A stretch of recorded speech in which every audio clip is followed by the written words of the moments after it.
പാകിസ്ഥാന്റെ പിടിയിലായിരുന്ന BSF ജവാൻ തിരിച്ചെത്തി. അട്ടാരി അതിർത്തി വഴി പാകിസ്ഥാൻ മോചിപ്പിച്ചിരിക്കുകയാണ്. PR സുനിൽ നമുക്കൊപ്പം. PR സുനിൽ, അന്ന് അബദ്ധത്തിൽ അതിർത്തി കടന്നു പോയതാണ്, മരത്തിന്റെ തണലിലൊന്ന് വിശ്രമിക്കാൻ ഇരുന്ന് പോയതാണ്. അന്ന് കൊണ്ടുപോയതിനു ശേഷം ഫ്ലാഗ് മീറ്റിംഗ് പോലും നടത്താൻ പാകിസ്ഥാൻ തയ്യാറായിരുന്നില്ല. ഓപ്പറേഷൻ സിന്ദൂറിന് ശേഷം പാകിസ്ഥാന് മനംമാറ്റം ഉണ്ടാവുകയാണോ? ജവാൻ സുരക്ഷിതനാണോ സുനിൽ?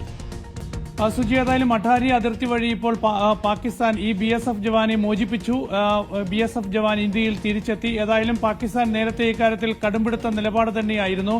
പഞ്ചാബിലെ അന്താരാഷ്ട്ര അതിർത്തിയിൽ അബദ്ധത്തിൽ അതിർത്തി കടന്ന BSF ജവാനെ പാക് റേഞ്ചർമാർ പിടികൂടുകയായിരുന്നു. പിന്നീട് ഫ്ലാഗ് മീറ്റിംഗ് നടത്തിയെങ്കിലും ഈ ജവാനെ മോചിപ്പിക്കാൻ പാകിസ്ഥാൻ തയ്യാറായില്ല. ഏതായാലും ഇപ്പോൾ വെടിനിർത്തൽ ധാരണയൊക്കെ തന്നെ നിലവിൽ വന്ന ഒരു സാഹചര്യത്തിൽ ഏതായാലും പാകിസ്ഥാൻ ഇപ്പോൾ ഇന്ത്യയുടെ സമ്മർദ്ദത്തിന് വഴങ്ങുകയാണ്. അങ്ങനെ ഇന്ത്യയുടെ സമ്മർദ്ദത്തിന് വഴങ്ങി ഏതായാലും ഇപ്പോൾ BSF ജവാനെ മോചിപ്പിക്കാൻ തയ്യാറായിരിക്കുന്നു. അട്ടാരി അതിർത്തി വഴി ഇപ്പോൾ BSF ജവാൻ ഇന്ത്യയിൽ തിരിച്ചെത്തിയിരിക്കുകയാണ്. ഏതായാലും രാജസ്ഥാനിൽ നിന്ന് ഒരു പാകിസ്ഥാൻ സൈനികനെയും നേരത്തെ BSF പിടികൂടിയിരുന്നു. പാകിസ്ഥാൻ സൈനികൻ ഇപ്പോൾ ഇന്ത്യയുടെ കസ്റ്റഡിയിലുണ്ട്. ഇയാളെ വിട്ടുകിട്ടണം എന്ന് ഇപ്പോൾ പാകിസ്ഥാനും ആവശ്യപ്പെട്ടു. ഏതായാലും BSF ജവാനെ വിട്ടു നൽകിയ സാഹചര്യത്തിൽ അക്കാര്യത്തിലും ഒരുപക്ഷെ ഇന്ത്യ ഉടൻ തീരുമാനം എടുത്തേക്കും. ഏതായാലും കഴിഞ്ഞ കുറേ ദിവസങ്ങളിലായി BSF ജവാൻ പാകിസ്ഥാന്റെ പിടിയിലായിരുന്നു.